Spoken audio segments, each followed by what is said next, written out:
Rosalind Russell's story is one of resilience, ambition, and strength. From her privileged upbringing in Connecticut to becoming one of Hollywood's most celebrated actresses, her life was full of challenges and triumphs. While she captivated audiences with her iconic roles, much of her personal journey remained hidden behind the glitz and glamour of Hollywood. For years, her sudden disappearance from the limelight in 1943 was attributed to exhaustion, but new revelations from her son, Lance, have unveiled the truth behind her retreat. These insights uncover the untold struggles she faced, from personal heartbreak to professional obstacles, shedding light on the complexity of her remarkable life. Early life in Waterbury. The foundations of a star, Rosalind Russell was born on June 4, 1907, in Waterbury, Connecticut, into a family of considerable wealth and prestige. Her upbringing in an affluent household allowed her to enjoy comforts that most could only dream of. The Russell family resided in a grand 18-room home at 305 Hillside Avenue, where they were surrounded by servants who catered to their every need. The family's wealth came largely from her father, James Edward Russell, a successful trial lawyer known for his work with large corporations. Her mother, Clara McKnight Russell, was a fashion editor for Vogue magazine, a highly respected role that tied her to the glamorous world of high society and fashion. Growing up, Rosalind's life was defined by structure and rules. She attended strict Catholic schools, including Marymount College in Tarrytown, New York, where she was educated in a formal, disciplined environment. Despite this, she harbored a desire for something more, something that would allow her to break free from the constraints of her upbringing. At the age of 19, she secretly applied to the American Academy of Dramatic Arts in New York City, a move she knew would be met with opposition from her parents. Rosalind, however, was determined to follow her own path. In a daring act of rebellion, she told her mother she was planning to become a teacher of dramatic arts, masking her true ambitions to pursue acting in films. This small act of defiance was an early indication of the bold spirit that would later define her career, and it foreshadowed the independent women she would play on screen. Women who defied societal expectations and stood up for themselves. The struggles of a young actress, from Broadway to Hollywood. After completing her studies at the Academy in 1929, Rosalind's career began in earnest, but the road ahead was not easy. Although she came from a wealthy and prestigious family, they disapproved of her decision to pursue acting, believing it was a frivolous profession for someone of her background. Undeterred, Rosalind threw herself into the world of entertainment, working as a fashion model to support herself. Her beauty and poise helped her land prominent gigs, posing for top designers and appearing in glossy magazines. But she never gave up on her acting dream, continually seeking stage roles to propel her forward. In 1930, she landed a significant break with her first major Broadway production, Garrick Gaieties. The show was a success, running for 161 performances, and Rosalind got her first taste of fame. However, it was in the summer of 1930 that Rosalind truly demonstrated her courage and determination. She joined a stock company in Saratoga Springs, New York, where she lived in cramped quarters and performed in a new play each week for 7 months. This intense experience was both physically and emotionally demanding, but it honed Rosalind's acting skills and prepared her for the challenges of a Hollywood career. Her ability to think quickly on her feet and adapt to new roles would prove invaluable in her future career. By 1931, Rosalind had joined Edward E. Clive's repertory company in Boston, where she began to take her training more seriously. She recognized the emerging importance of voice acting, especially with the rise of talkies, the new genre of films that incorporated sound. Rosalind began taking voice and singing lessons, pushing herself to develop the vocal range necessary to succeed in the changing landscape of Hollywood. In 1932, she briefly tried her hand at opera, performing in small venues in New York.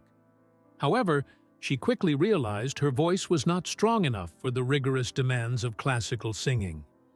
Rather than discouraging her, this realization spurred her on, and she refocused her energy on acting, ultimately making her way to Hollywood in 1934. Hollywood beginnings, triumphs, and setbacks. Rosalind's arrival in Los Angeles in 1934 marked the beginning of a new chapter in her life. Armed with her modeling experience and Broadway background, she quickly caught the attention of Universal Studios, who offered her a contract. Unfortunately, her time at Universal was not as fruitful as she had hoped. On her first day, she felt ignored and unwelcome, and the studio made it clear they were not interested in nurturing her talent. Rosalind's initial experience at Universal was disappointing, and it became clear that the studio was not the right place for her. At the same time, MGM, Hollywood's most prestigious studio, took notice of Rosalind. The studio invited her for a screen test, and Rosalind saw this as her golden opportunity to escape Universal. But rather than waiting passively for the chance to leave, Rosalind devised a clever plan to secure her freedom. She decided to sabotage her chances at Universal in the most dramatic way possible. When she met with Carl Laemmle Jr., head of production at Universal, she deliberately made herself appear unattractive. She messed up her hair, smeared her makeup, wore unflattering clothes, and even used an obnoxious voice. She slouched, acted clumsy, and made a point of complaining about her miserable experience at the studio. Her performance was so over the top that Laemmle quickly agreed to release her from her contract. The moment she left his office, Rosalind quickly fixed her appearance and rushed to MGM, where she signed a new contract just 17 days later. On July 2, 1934, Rosalind Russell officially became a part of the MGM family.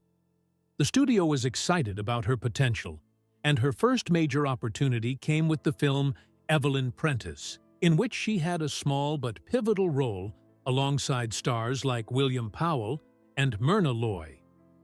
Though her screen time was limited to just 12 minutes, Rosalind's performance made a strong impression on both critics and audiences. Breakthrough role: The Women, 1939. Rosalind's career truly took off with her role in The Women, 1939, a landmark film in her career. The role of Sylvia Fowler was not initially intended for her. The director, George Cukor, had someone else in mind. But when that actress became unavailable, Rosalind seized the opportunity. She boldly walked into Cukor's office and declared, "I am Sylvia Fowler." Impressed by her confidence, Cukor agreed to give her a chance. However, getting the role wasn't easy. Her first 4 screen tests were met with criticism. Cukor felt that her performance was too exaggerated, too over the top. Rosalind, undeterred, pushed herself harder and spent her own money to commission a custom outfit for her final test. She studied the movements of a panther at the zoo, channeling the feline grace and cunning needed to bring Sylvia to life. On the 5th screen test, Rosalind gave the performance of a lifetime. Cukor was convinced, and she was officially cast in the role. The film's release in September 1939 was a massive success, and Rosalind's performance was widely praised. The Women grossed over $2 million, and Rosalind's salary skyrocketed to $3,000 per week, solidifying her status as one of Hollywood's leading comedic actresses. The cat fight, a Hollywood legend. While filming The Women, there was an infamous incident that would follow Rosalind for years to come. On June 17, 1939, Rosalind and her co-star Paulette Goddard were filming a playful catfight scene. However, after several takes, the scene got out of hand. In a moment of frustration, Rosalind bit Paulette on the leg, breaking the skin and drawing blood. Paulette screamed in pain, and production was halted for the day. The studio quickly fabricated a cover story, claiming Paulette had been injured while riding a horse. Rosalind was horrified by her actions and tried to apologize, but Paulette refused to speak to her for weeks. Eventually, the two reconciled, and they even became friends. The bite, however, left a small scar on Paulette's leg, which could be seen in some of her later films. Rosalind later reflected on the incident in her autobiography, admitting her regret and noting the valuable lesson it taught her about the line between acting and reality. The pinnacle of her career, His Girl Friday, 1940. Rosalind Russell's career reached new heights with her starring role in His Girl Friday, 1940, opposite Cary Grant. The role of Hildy Johnson was not originally meant for her. It was first offered to Carole Lombard, but her fee was too high. Several other actresses turned down the role before Rosalind was given the chance. The film was famous for its rapid-fire dialogue, delivered at a staggering pace of 240 words per minute, nearly 3 times the usual speed of Hollywood films. Rosalind, determined to succeed in this challenging role, spent hours each day rehearsing her lines, pushing herself to the limit. She even fainted during rehearsals and developed a stammer from the stress of keeping up with the rapid pace of the dialogue. Despite these challenges, her performance was a triumph, and His Girl Friday became one of the most beloved screwball comedies of all time. The breakthrough role, His Girl Friday, 1940. Rosalind Russell's role as Hildy Johnson in His Girl Friday, 1940, remains one of the most iconic in Hollywood history, showcasing her extraordinary range and comedic timing. But the path to landing this part wasn't straightforward. The film, directed by Howard Hawks, had initially been offered to Carole Lombard, one of Hollywood's biggest stars at the time. However, Lombard's salary demands proved too steep, and the role was passed to other stars, including Jean Arthur, Irene Dunne, and Ginger Rogers. Each one of them turned it down for one reason or another. When the role ultimately fell into Russell's lap, she was initially unsure she could pull it off. The character, Hildy Johnson, was a fast-talking reporter who was deeply involved in the hustle and bustle of New York City's newsroom. Her dialogue was delivered at lightning speed, 240 words per minute, nearly 3 times the usual rate for a film script. Russell felt the part was too outside her comfort zone, particularly since her previous roles had been more glamorous and serious. She even tried to convince Hawks not to cast her, fearing her inability to keep up with the rapid-fire delivery of lines. However, Hawks had already made his decision. Determined to give her best effort, Russell began an intense period of preparation. She practiced her lines relentlessly, working for hours every day to keep up with the breakneck pace of the script. In fact, she pushed herself so hard that, during rehearsals, she began to faint from exhaustion. The toll on her body was immense, and at one point, she developed a slight stammer from the pressure of trying to speak faster than ever before. The unexpected success, unscripted wit, and chemistry with Cary Grant. What made her performance even more impressive, though, was Russell's ability to improvise. During filming, she realized that her character's lines weren't giving her enough space to show off her comedic chops.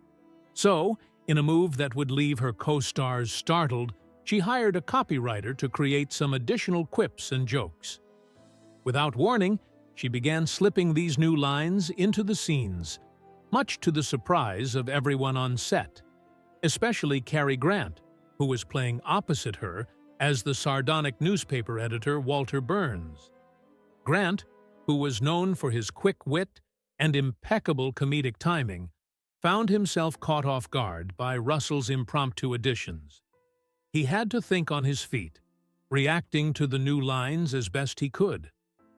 The chemistry between the two was palpable, their back-and-forth repartee lending a liveliness and unpredictability to their scenes. This unscripted moment gave the film an air of spontaneity, and the chemistry between Grant and Russell became one of the film's defining features. After the film's premiere, Russell left the theater halfway through, convinced she had done a terrible job. She was certain that her performance wouldn't be well received. Yet, the movie was a massive success, breaking box office records and grossing over $2 million, an enormous sum for the time. Audiences flocked to the theaters to see the snappy dialogue and Russell's sharp comedic delivery. Her performance earned her rave reviews, and she soon found herself firmly established as a major comedy star. Hollywood's Golden Girl, a career defined by versatility. Russell's versatility as an actress extended far beyond the realm of screwball comedy. She earned 3 Academy Award nominations in a span of just 5 years, each for a completely different role. This was no small feat, as it demonstrated her ability to tackle a wide variety of characters with equal skill. In My Sister Eileen, 1942, she played Ruth Sherwood, a small-town girl from Ohio trying to make it in New York City. Though Russell was a native of Connecticut, she worked tirelessly with a dialect coach for months to perfect a Midwestern accent. Her dedication paid off, and audiences were convinced that she was the true embodiment of a Midwestern girl trying to navigate the complexities of city life. In Sister Kenny, 1946, Russell took on the role of Elizabeth Kenny, an Australian nurse who developed a controversial polio treatment. This role struck a personal chord with Russell, as her own nephew had been treated using Kenny's methods. To prepare for the role, she spent 6 weeks living with the real Elizabeth Kenny in Australia, studying her mannerisms and even copying her walk. Russell's commitment to embodying the essence of the woman she was portraying was unparalleled. Her 3rd Oscar nomination came from her portrayal of Lavinia Manon in Morning Becomes Electra, 1947, based on the play by Eugene O'Neill. This was one of Russell's most emotionally draining roles, requiring her to dive deep into the dark, complex emotions of her character. The intensity of the role took its toll on her mental health, and the stress of playing such a heavy part led to a nervous breakdown. When the 1948 Oscars rolled around, Russell was convinced she would win for this role, and she stood up in anticipation as the Best Actress category was announced. To her shock, Loretta Young's name was called instead. Russell later joked about how loudly she sat back down, but this loss was just one of the many ups and downs of her career. Auntie Mame, a triumph of spirit and determination. As the years passed, Russell's career began to take new turns. One of her most famous roles came in Auntie Mame, a role that was initially met with resistance from the powers that be. In 1956, she first took on the role on Broadway, and it became an instant hit. The show ran for 639 performances, and Russell, despite battling severe arthritis, never missed a single one. Her dedication to the role was so strong that she continued to perform 8 times a week, even as her health began to deteriorate. When the role was adapted into a film in 1958, studio executives felt that Russell was too old for the part. However, Russell was determined to prove them wrong.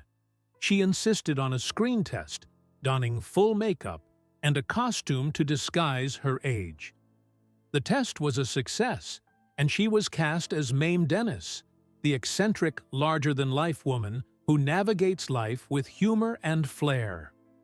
The film became the highest-grossing movie of 1958, and Russell's performance earned her yet another Oscar nomination. Russell's portrayal of Auntie Mame became legendary. Fans adored her so much that they sent letters asking her to adopt them, and one particularly devoted fan even broke into her house, convinced that Russell was, in fact, Mame. The film's success only cemented her status as one of Hollywood's most beloved actresses. Life behind the scenes, family and faith. Off-screen, Russell's life was just as fulfilling as her career. In 1939, she met Frederick Brisson, a European film producer, during a trip across the Atlantic. Brisson had become fascinated with Russell's performance in The Women, 1939, while aboard the ship, watching the film on repeat. He joked to his friends that he would either kill that girl or marry her. But little did he know that his chance encounter would come thanks to Cary Grant. Brisson stayed at Grant's guest house while Grant was filming His Girl Friday with Russell.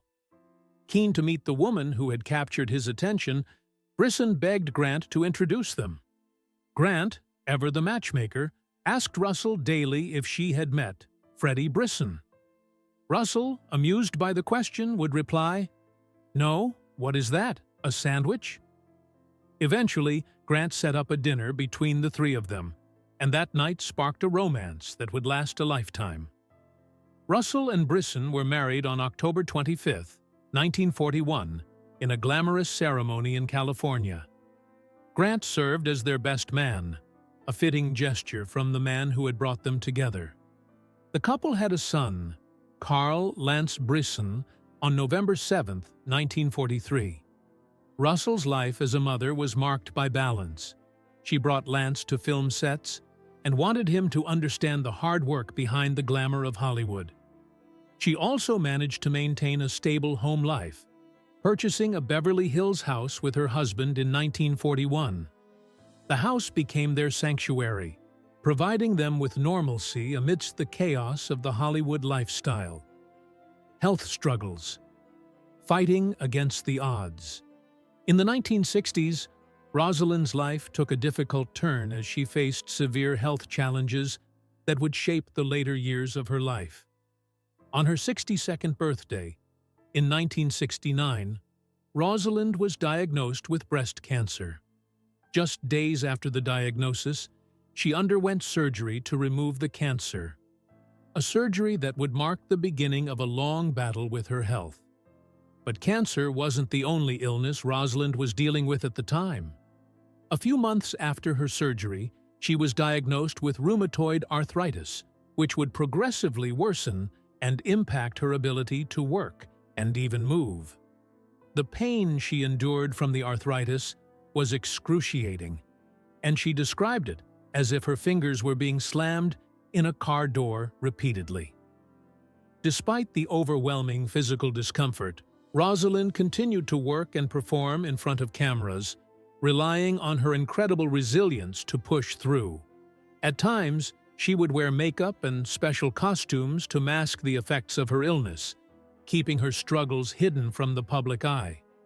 However, by 1971, the arthritis had caused her to lose weight and left her physically weakened, requiring her to take 26 pills a day just to manage the pain. Despite these severe challenges, Rosalind's work ethic never faltered. In 1971, she starred in her final film, Mrs. Polyphac's Spy, a role that allowed her to demonstrate not only her acting skills, but also her writing abilities. Using her mother's maiden name, C.A. McKnight, she credited herself as a screenwriter for the film, a proud moment in her career that felt like a culmination of her years in Hollywood. Unfortunately, the film did not perform well at the box office, and she later expressed regret over making her health struggles public, feeling that it may have caused studios to hesitate to work with her. Still, Rosalind's commitment to her craft was unwavering, and even as her body failed her, she finished the film with the same tenacity that had defined her career. Advocacy for Arthritis and the Rosalind Russell Medical Research Center. Even as her physical health deteriorated, Rosalind Russell's spirit remained unbroken. She became an outspoken advocate for arthritis research, a cause close to her heart due to her personal battle with the disease. For years, she had kept her struggles private, but by the early 1970s, she felt compelled to speak out publicly to raise awareness for others who were suffering. In 1970, she made a powerful appearance before a congressional hearing, removing her gloves to reveal the swollen hands that had become a visible manifestation of her condition. This gesture shocked the audience, but it was a powerful moment in her life, one that underscored her determination to use her platform to help others. Between 1970 and 1976, she raised more than $20 million for arthritis research, hosting events and making speeches to support the cause. Her advocacy culminated in the passage of the National Arthritis Act in 1974, which provided crucial funding for arthritis research and treatment. Rosalind even worked with doctors to help test new treatments, hoping to find something that would relieve the pain for others who, like her, suffered in silence. Despite her declining health, she continued to fight for the cause she had adopted as her own. Just months before her death, in 1976, Rosalind delivered a speech at a medical conference while in a wheelchair, visibly weakened but still full of passion. Her words inspired those in attendance, and her advocacy led to the creation of the Rosalind Russell Medical Research Center for Arthritis, which continues to provide vital support for people living with the disease. Legacy and autobiography. Rosalind Russell's legacy extends far beyond her incredible film career and her role as a crusader for arthritis research. In 1977, her autobiography, Life is a Banquet, was published posthumously.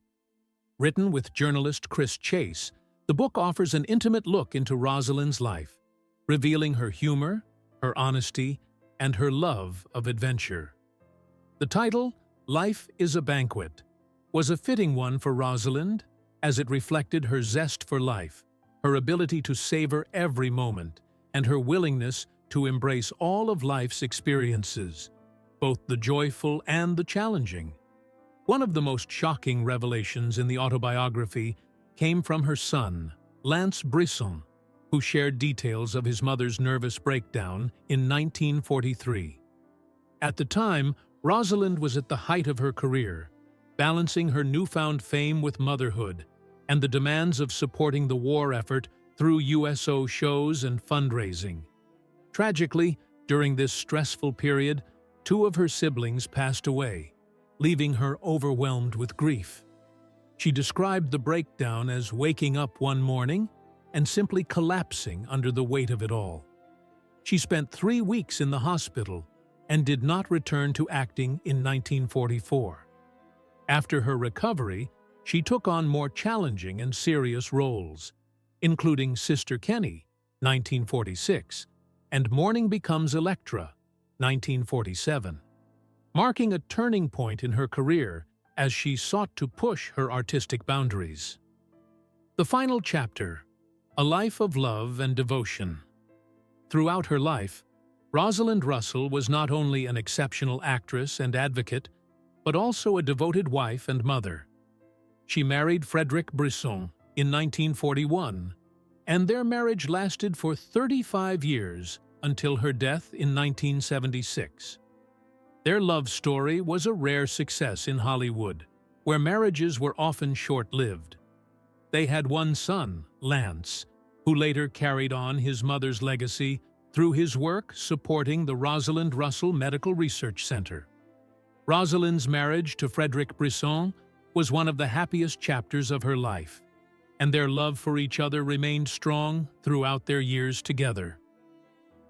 Rosalind's impact on Hollywood and beyond is undeniable. Through her iconic roles in films like His Girl Friday, Auntie Mame, and The Trouble with Angels, she left a lasting legacy as a trailblazer for strong, independent women in cinema. Even in the face of immense personal and physical challenges, she never gave up on her work, her family, or her commitment to helping others. Today, her legacy lives on, not just through her films, but through the research center that bears her name, continuing to make a difference in the lives of millions. Rosalind Russell's life was indeed a banquet, a feast of triumphs, challenges, love, and courage. She will always be remembered not only for her roles on screen, but also for the incredible woman she was off-screen.